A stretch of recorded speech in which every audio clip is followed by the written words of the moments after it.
Ladies and gentlemen, good day and welcome to Subros Limited Q3 and FY25 earnings conference call hosted by B&K Securities. This conference call may contain forward-looking statements about the company which are based on the beliefs, opinions, and expectations of the company as on date of this call. These statements are not the guarantees of future performance and involve risks and uncertainties that are difficult to predict. As a reminder, all participant lines will be in the listen-only mode, and there will be an opportunity for you to ask questions after the presentation concludes. Should you need assistance in the conference call, please signal an operator by pressing star then 0 on your touchtone phone. Please note that this conference is being recorded. I now hand the conference over to Mr. Annamalai Jayaraj from B&K Securities. Thank you, and over to you, Mr. Jayaraj. Thanks, Renju. Welcome to Subros Limited Q3FY25 post-results conference call. From Subros Limited Management, we have with us today Mr. Pramod Kumar Duggal, Chief Executive Officer, Mr. Hemant Kumar Agarwal, Chief Financial Officer and Senior Vice President Finance, and Mr. Sukhbinder Singh Gill, Assistant Vice President Finance. I will now hand over the call to Mr. Pramod Kumar Duggal for the opening remarks, to be followed by the question and answer session. Over to you, sir. Thank you, Jayaraj. Good morning, ladies and gentlemen. Since we are meeting first time in this year, so first of all, I wish you all a very happy and prosperous New Year 2025, and welcome to all of you for Subros Investor Call for Q3 FY24-25. Just brief about the industry. The auto sector has had a very busy Q3. On the global front, we have seen a steady recovery despite ever changing economic environment. EVs are continue to be dominating in conversation, not just as a trend, but as a future of mobility. In India, the story has been one of the resilience and growth. The festive season gave a solid push to the passenger vehicle sale, while rural market bounced back, driven by the better agriculture income. Overall, automotive sector has grown by 6.5% during Q3 and approx 10% in 9-month period. Passenger vehicle segment has grown by 3.56% in 9 months, and PV industry has posted a moderate growth in calendar year 24 and is expected to touch around 4.3 million units.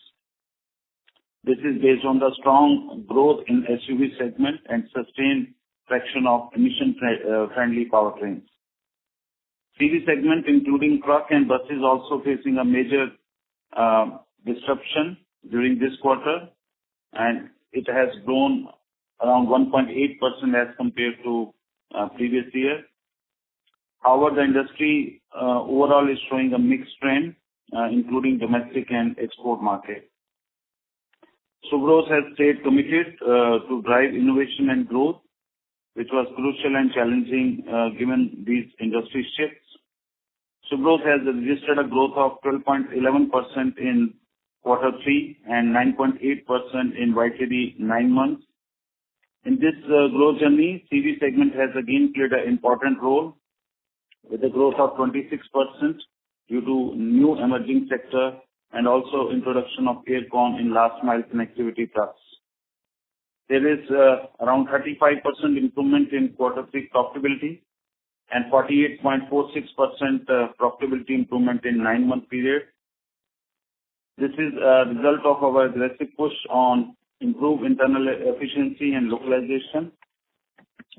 The results for Q3 24-25 has been shared with the stock exchange and posted on our website also.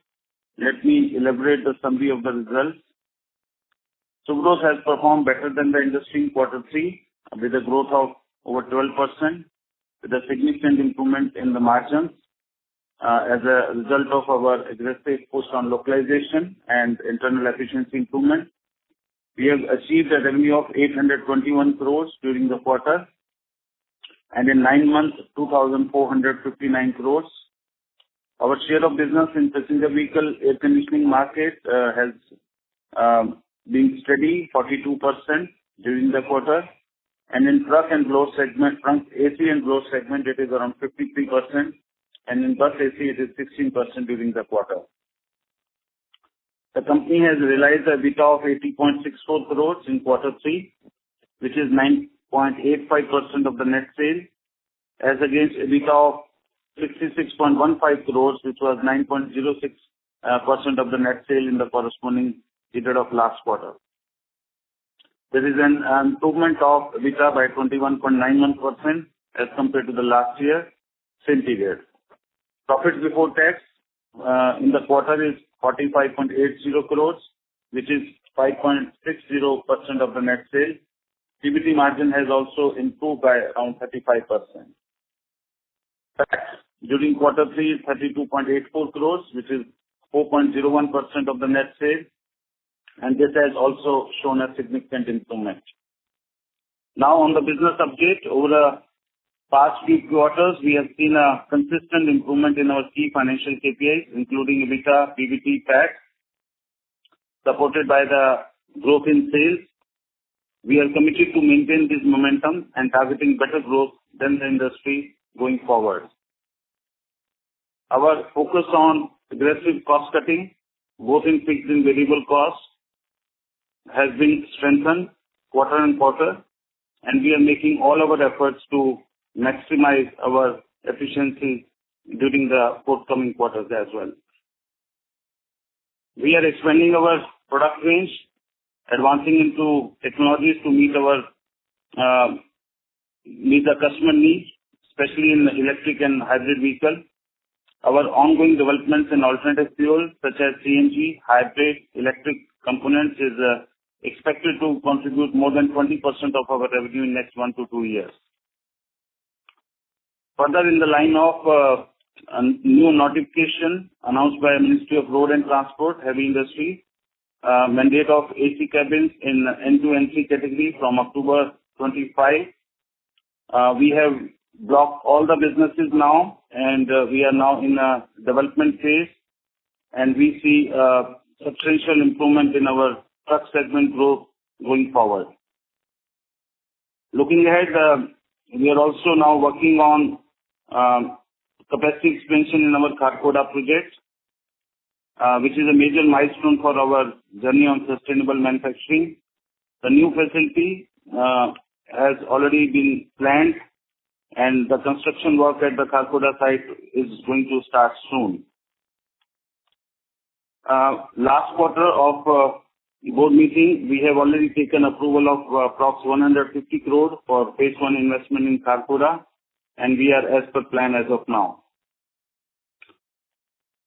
Now, just to conclude our financial results, revenue from operation 821 crores with a growth of 12%, EBITDA of 81 crores with a growth of 22%, PBT of 46 crores with a growth of 35%, PAT of 33 crores with a growth of around 22%. Thank you very much, and now we are ready to take questions. Thank you. We will now begin the question and answer session. Anyone who wishes to ask a question may press star and 1 on the touchtone telephone. If you wish to remove yourself from the question queue, you may press star and 2. Participants are requested to use handsets while asking a question. Ladies and gentlemen, we'll wait for a moment while the question queue assembles. The first question comes from the line of Mitul Shah with DAM Capital. Please go ahead.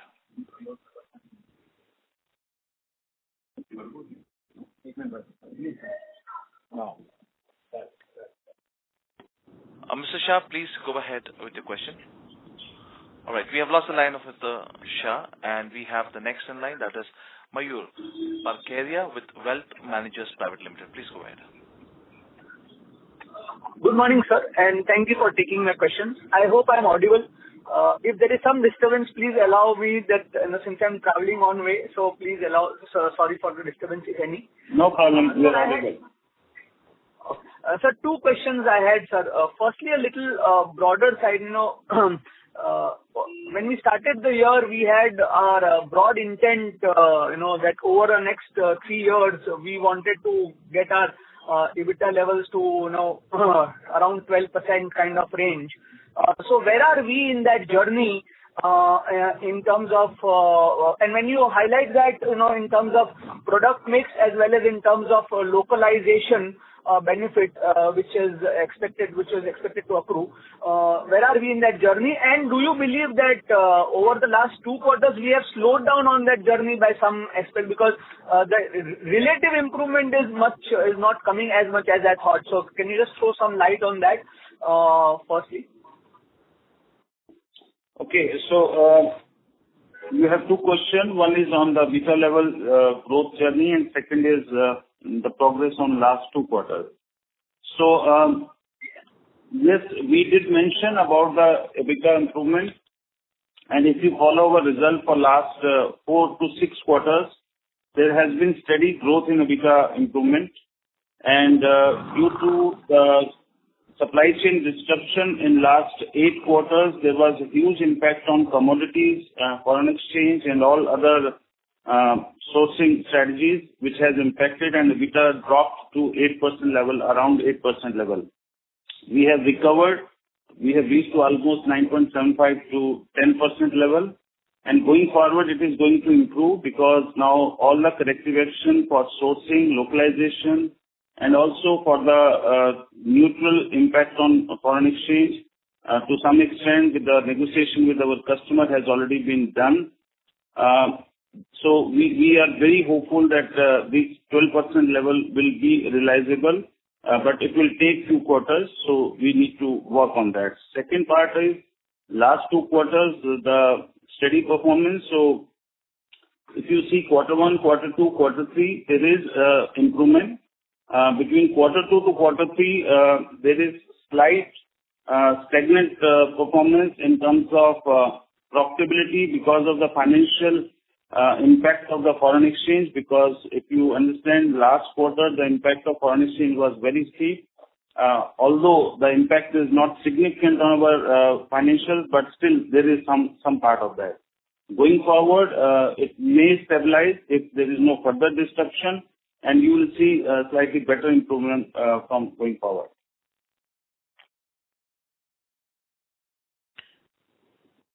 Thank you. Before we take the next participants, a reminder to all the participants that you may press star and 1 to ask a question. Next question comes from the line of Mitul Shah with DAM Capital. Please go ahead. Yeah, thank you for the opportunity, sir, and congratulations for a reasonably strong performance on the margin side, reaching close to 10%. Sir, my question is on this new e-Vitara launch. So how are we placed in terms of the production schedule, and what is the expected timeline to start the commercial production? And secondly, in terms of, if at all, you can highlight broader number in terms of kit value per vehicle compared to existing average kit value per vehicle. I could not understand your second question. Can you just repeat, please? The second question is existing vehicles kit value for ICE vehicles, or like this Vitara, compared to that, what would be the change in this EV in terms of the maybe 2x, 3x of the value of our kit, whatever we are supplying? So Mithil is trying to understand average realization of EV vehicle vis-a-vis ICE, right? Right. Of whatever parts we are supplying, that value shows pro. So first question is on e-Vitara launch. So in e-Vitara, we have HVAC business, we have hose and pipe business, and also some part of the ECM assembly, in addition to hose and pipe. So the kit content as against to e-Vitara normal to this, there would be almost 1.8x delta, which will be coming in. The timing of launch, customer has not still officially announced, but we are expecting that this would be in the first quarter of FY25-26. So far, I think some volume has already been produced. That is only for export. So maybe domestic market, they will be launching during that time. So we have to wait for the final confirmation of customer.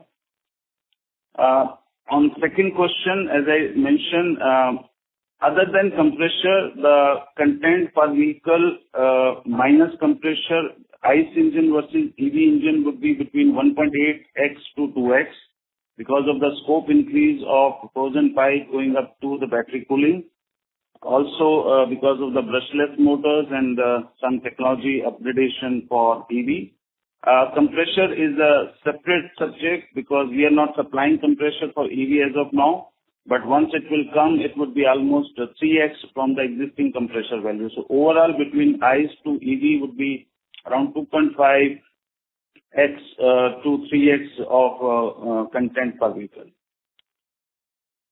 Yeah. So thanks. Just a follow-up on that. In this, would that be a meaningful import content, or it is produced mainly through the localized material commodities and localized wires?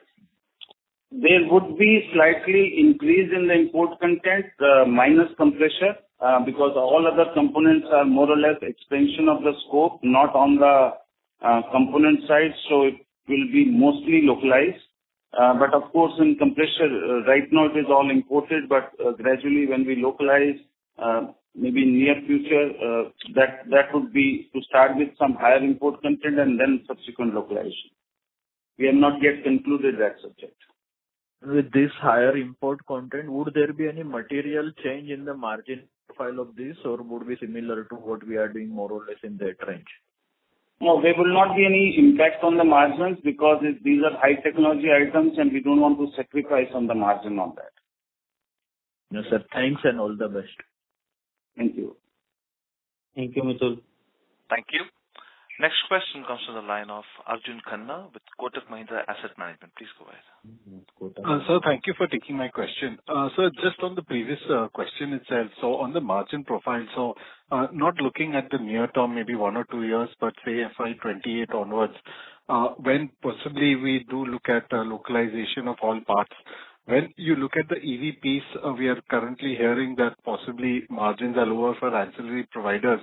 But given that we have expertise here, so on an even case basis, when you look out, do you see margins for this possibly being higher than the current margins that we are enjoying over a steady state? So, first, I appreciate your understanding on this subject because EV definitely will struggle in next 2 to 3 years in terms of the pricing competitiveness by most of the OEMs. So there would be some pressure on localization. There would be some pressure on the volume, scales. Definitely, we need to counter that. But based on our experience so far, pushing aggressively on localization, improving our operational efficiencies, we don't see it will stress our margin. It would be comparable. It would be relevant. Whatever we are doing now, there would be slightly improvement, but I don't see any deterioration from here. So let me ask it a different way, sir. So I get in terms of margins, you may not be higher, but for us, more relevant is return on capital employed. Given that the components are a lot more costly, you mentioned content increase maybe 2.5 to 3 times on an even state once we indigenize the compressor. So in terms of return on the capex we put, would that be considerably higher? I'll say that if I talk about HVAC, there is no major technology change. All the existing capacities or production technologies can be utilized for production of EV compressor, EV kit also.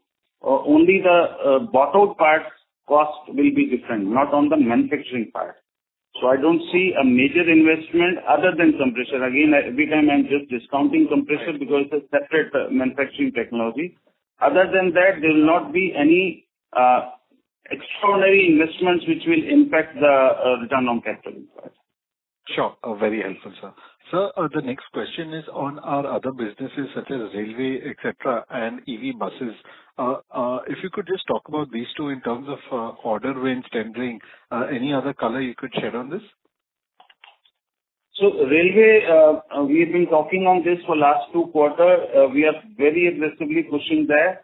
Now we had secured a large tender of railway, which is around 40 crore of business. Out of that, we have already serviced around 7 crores, and balance will be in quarter 4 and quarter 1 of the next year. This is the first major tender in coach aircon, which was under development for few quarters before. That is one. We are now going very aggressive on railway to secure the forthcoming tenders, maybe in quarter 2, quarter 3 of the next year. On the EV bus side, bus business is steady for us for ICE. EV buses, a lot of iteration is happening in terms of technology adoption. So we already started our EV bus with Ashok Leyland. We supplied a few kits for their hydrogen bus. That business is going on. Now for EV adoption by other OEMs, products are almost concluded for adoption. Application engineering is all done. Now we are waiting for official SOP of these products. So maybe next financial year, you will see much traction on bus EV as well as railway coaches. Sure. Sir, in terms of names, apart from Ashok Leyland, is there any other name you could disclose for bus OEMs? Wherever we have started business officially, I did mention the name of the OEM, but others are still under PO stage, so it will not be appropriate to mention the name. Fair. Thank you very much. Just the last question. In terms of you mentioned 40 crores for railways order. Just to understand per unit, what is the content, say, per coach?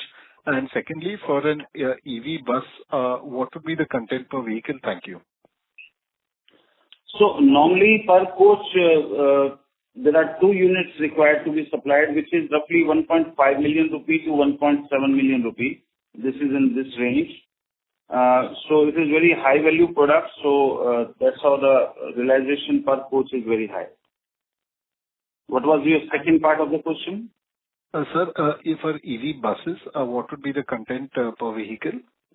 So EV buses are not substantially different other than a few elements which are added for the battery cooling. So if normal ICE AC kit is around, say, 4 lakhs, it would be around 4.5 lakhs. So impact will be max 10% on the base. Sure. Thank you very much and wishing you all the best. Thank you. Thank you. Next question comes from the line of Aditya Shah with Arrowhead Capital. Please go ahead. Hello, am I audible? Yes, please. Yeah. So I just had one question regarding the refrigeration trucks that is mentioned in your investor presentation. Is there any update on this? Because and please correct me if I'm wrong, because as far as I understand, in these refrigeration trucks, the refrigeration part is installed after the truck is made, correct? And it is not done by the truck manufacturer. It is installed afterwards. So how do we go about this business if we have anything going there? So this is really a concern point for us because we had this refrigeration kits validated, rolled out to the market. But this market, as you said, is not OE fitted kits or the cabin. So it is actually done on bodybuilder shop. So that has become an unorganized market. So we are still very hopeful that this market in the near future will grow, where a lot of equipment will come through organized players, or even body builders will also have some level of quality requirement or a standard for body code. So we are hopeful, but from a development perspective, our all product range are complete and they are ready to roll over. We are just waiting for the market opportunity to grow. Okay, thank you. Thank you. A reminder to all the participants that you may press star and 1 to ask a question. Next question comes from the line of Mayur Parkeria with Wealth Managers India Private Limited. Please go ahead.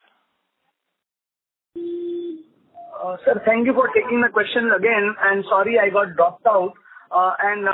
Just a repeat on that margin question, just a little more color. Sorry to harp that on that again.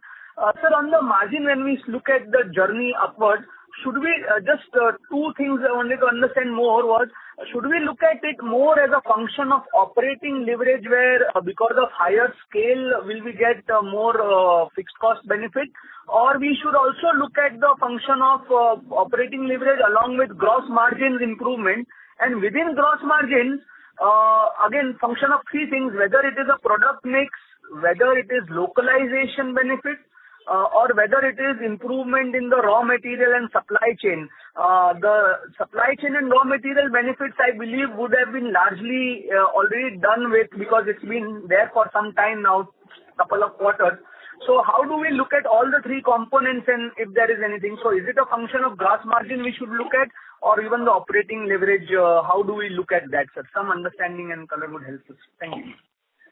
So your question has your answer. So it is a cumulative impact of all, because as an organization, when we are scaling up, we are growing, definitely there would be impact of product mix. That is one. Two, when we are increasing our scale, the benefit of fixed cost absorption and variable cost optimization will also be as part of the operational efficiency, which will contribute to the higher margin.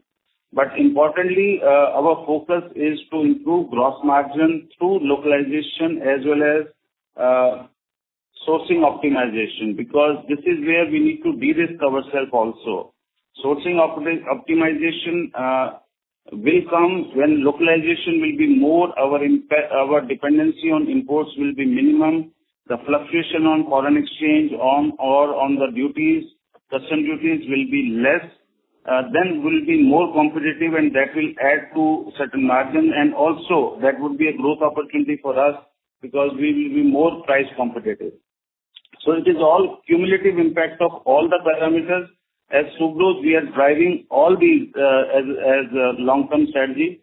So that's where we are confident that we will succeed in achieving the margin targets. So, sir, big lever will come from localization, and all others will follow with that smaller components as well. So we need to watch. Main will come from the gross margin, and within that, the localization will be the big lever, right? Correct. So in nutshell, all the initiative for cost reduction is at place. All the effort for manpower optimization with the shift alignment is there, and the modernized investment in the machines in the new plant. Those all initiatives will definitely drag on the higher operating margins. And okay. Sir, and I missed whether have you given any understanding of the kind of capex for the next FY26 also, if I missed that? No, we have not. So FY26 we will be consistent in our regular capexes. That would be in the range of 100 to 125 crore. That would be a regular maintenance capex as well as for the product development, technology development. This would be other than the new plant setup capex, which is already separately approved. That is 150 crores. That would be for the greenfield project. So there will be two set of investment. Right. And you also please see. Normal. Sorry, sir. Please. Yes, sir. Please. Yeah. Please ask this question, please. No. I was trying to understand that apart from that 150, the 120 odd crores, which is our normal capex, how much of that will actually go into capacity expansion, and how much of that would be going to product development and normal maintenance capex? So again, I'm clarifying. 150 is a separate, that is for greenfield project. 120 is a additional capex which will go into the regular capexes of maintenance, product development, and technology development. So normally 60% goes into new product development capexes, also for localization, and 40% goes for maintenance and bottleneck capacity improvement in the existing plant. Okay, so normal 120 crore will not have a large component of capacity expansion kind of capex. That is not there largely. So only, as I mentioned, 40%, because all our existing plants are almost tied up with all the existing capacities. Some improvement will happen through the bottleneck machines, where we can increase 10 to 12% capacities in the existing plant. But that's why for bigger capacity expansion, we are going for a greenfield project. So basically what happens what Dr. Saab is trying to say, whenever there is a limitation on some machines, those machines get replaced or new machines are purchased, that is part of our regular capex. So that capacity alignment always takes place on the regular basis. Secondly, on margin improvement, you must appreciate that what company has committed is already our operating margin has gone up by 1.2% as compared to the financial year 23-24. And we have an endeavor, whatever we have committed to improve to 12% is at place, for which we are rigorously working on the same. Okay, sir. Okay, sir. Thank you, sir. Thank you. Thank you. Next question comes from the line of Mihir Vora with Equirus. Please go ahead. Hello, sir. Am I audible? Yes, please. Yeah. So, sir, my question was on the e-compressor side, like compressor for the EV air cons. So currently we would be importing them. So what would this be a pass-through kind of a product where we don't earn anything and just pass through, or how is it placed? So right now we are not importing this compressor. It is directly procured by SM Maruti or any other customer. But whenever we will decide to localize this project, it will have some phase level localization, which we have not yet concluded. We are just watchful for the volume which are more relevant for our capacity setup. So we'll decide based on that. Okay, sir. And secondly, sir, you mentioned that the content value increase in terms of EV cons to a normal ICE vehicle would be around 2.5 to 3x the overall content. What would be that in case of a hybrid vehicle? So hybrid vehicle also require electric compressor. So more or less, EV thermal system and hybrid thermal system, there is not much change. So it would be more or less in the same range. All right, sir. And finally, sir, in fourth quarter, there was a mention that, Maruti may start a hybrid production in Kharkhoda plant. So whether does that thing currently also stand, whether we are looking at that only right now, or is the plan safe? How is it? So that business is already tied up for the new models which will be launched in Kharkhoda. So that is as per our development plan. Okay. Okay, sir. That's all from my side. Thank you. Next question comes from the line of Avinash Nahata with Parami Financial Services. Please go ahead. Yeah, am I audible? Yes, please. Yeah. So in response to the previous participant's question on the kit value of coach, you had mentioned that 2 units are required per coach, and you had mentioned 15 lakhs to 17 lakhs, 1.5 million to 1.7 million per coach. So just a clarification, whether it is 1.5 into 2 or 7.5 lakhs into 2 units. It is for the coach. 1.5 million is for the coach. That means for 2 units. For 2 units. Okay. And secondly, can you give a range for the commercial vehicle, the entire kit size for a commercial vehicle? For a typical size commercial vehicle? For truck application? Yes. So normally truck application is driven by the capacity of the truck, whether it is N1, that is LCV, MCV, SCV. So it is 4 kilowatt kit, 5 kilowatt kit or 3 kilowatt kit based on the size and cabin size of the truck. So it ranged between around 10 to 12,000 for a smaller truck, between 12 to 14,000 for a middle range truck, and between 14 to 16,000 for high range truck. So when we are saying 10 to 12, 14 to 16, this is, you're talking about the entire kit value, if we are doing the entire kit. That's true. Thanks a lot. That's all from my side. Thank you. Next question comes from the line of Nishant Chauhan with Geojit. Please go ahead. Hi, I'm audible? Yes, please. Yeah, thank you for taking the question. So my question is regarding your revenue mix currently. So could you just broadly tell us what is your revenue mix at this current juncture? So our in revenue terms mix, of... Sorry, go ahead. so revenue mix as of now, in total turnover of 821 crores, roughly 640 crore is coming from passenger vehicle. The ECM in quarter three, that is relevant for quarter three, around 125 crores from ECM, that is radiator business. Trucks are doing around 30 crores, buses are doing around 10 crores, and the rest is all other segments. Okay. And follow-up to that would be, since we've been talking a lot on the railways, e-buses, and also the truck segment. So how do you see this mix tilting towards the other segment apart from PVs, maybe say 2-3 years down the line, sir?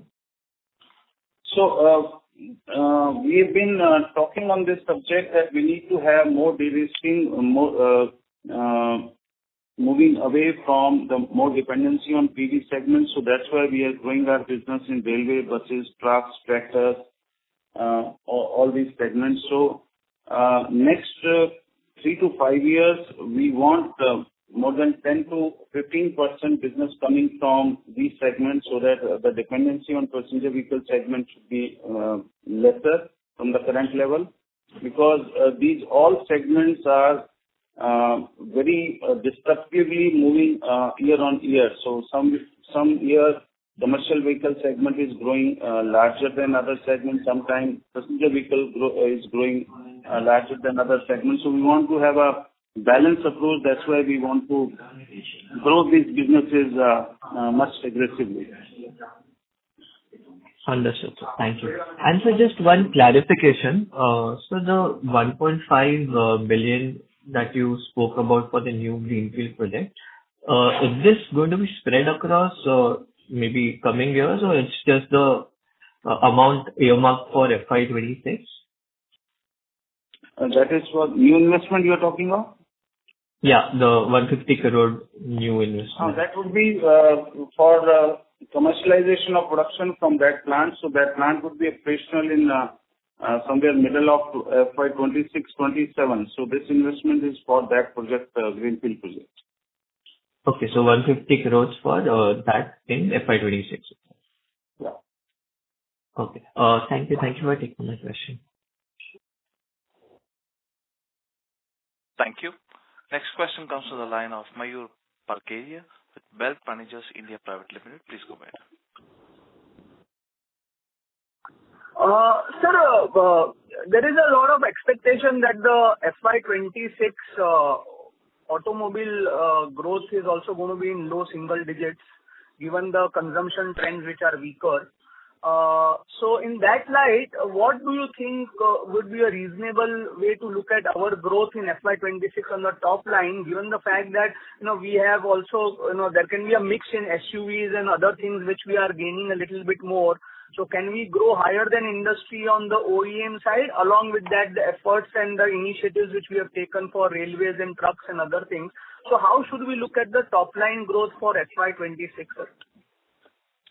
So it would be very difficult to give a very precise number, but one thing which I am maintaining for last 3 years in all the investor call, and I still maintain that whatever will be the industry growth, I'll do better than that. So Subros growth in even FY26 also will be better than the industry growth. So whatever assumption you want to take on PV or commercial or for buses or for railway, please count on better performance from Subros. Sir, on the Tata Motors call, sorry to name that, but just they were indicating that CVs might see some tailwind because the freight rates have started to improve and utilization. So, is there a chance that we'll see a little more tailwind along with the regulatory other aspects of CV aspects, positives which we are going to see? But in general, are we seeing any better outlook for the CV according to your talking or discussions with OEMs?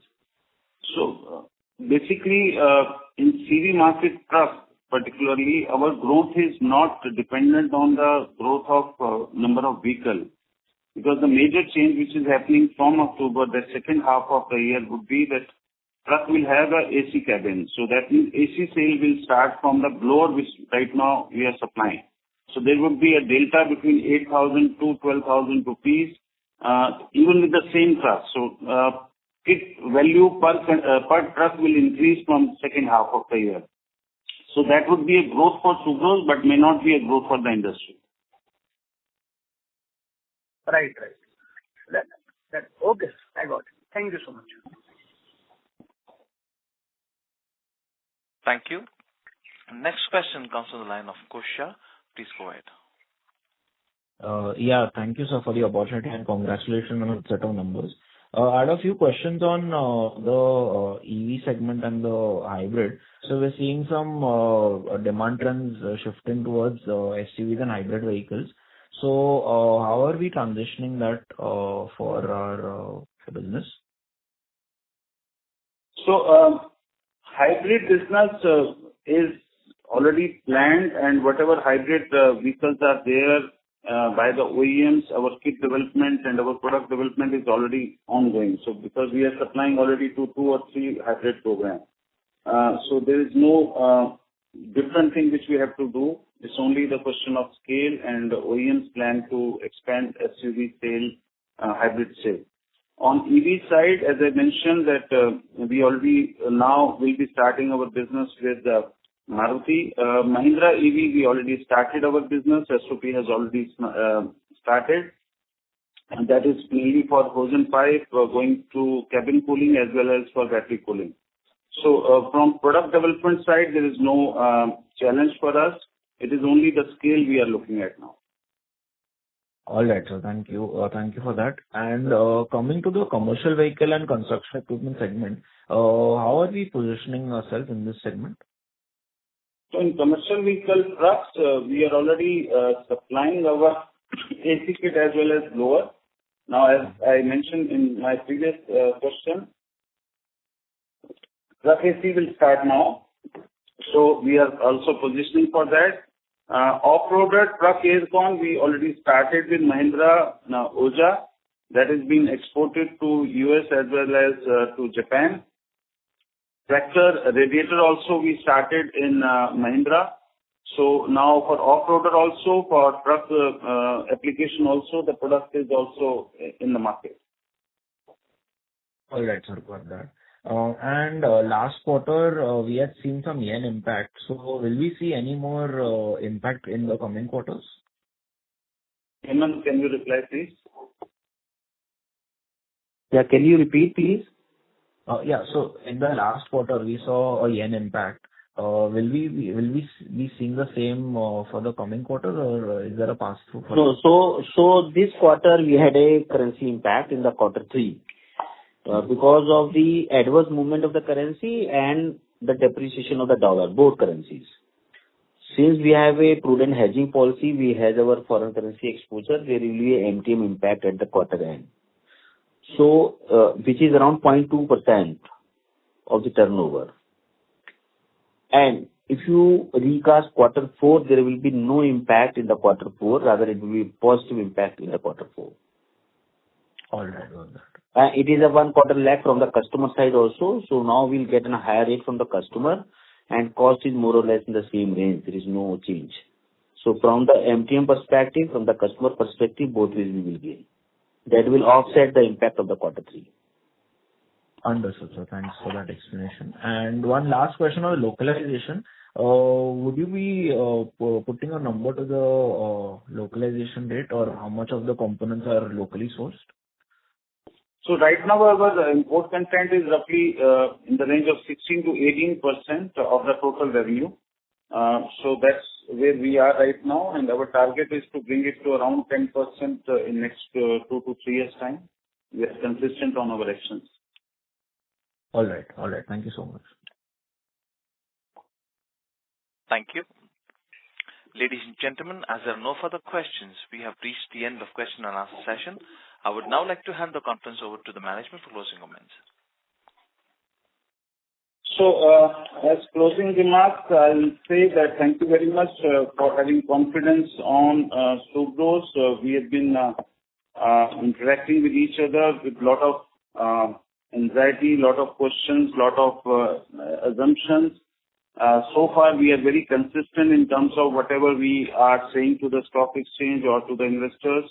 All our plans are intact. Growth is happening over the last period, 8 quarters. We are consistent in terms of top line growth, also on margin side, and we want to be sustaining this journey going forward, improving from here onward.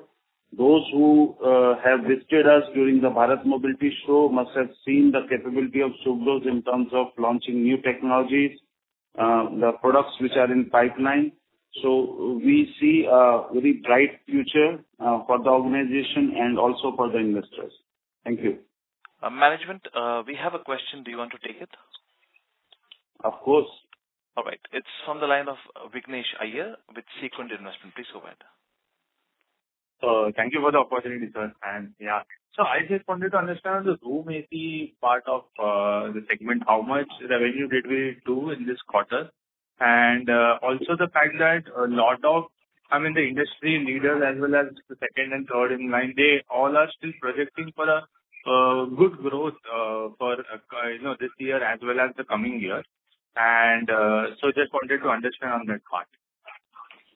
So home AC business, so far we have done around 6 crore, and as I did mention before that we are going slow on home AC business because there is a lot of stress on the margin because of a very high competitive market, as well as the impact of commodities is extraordinarily high, which is not reimbursed by the OEMs there.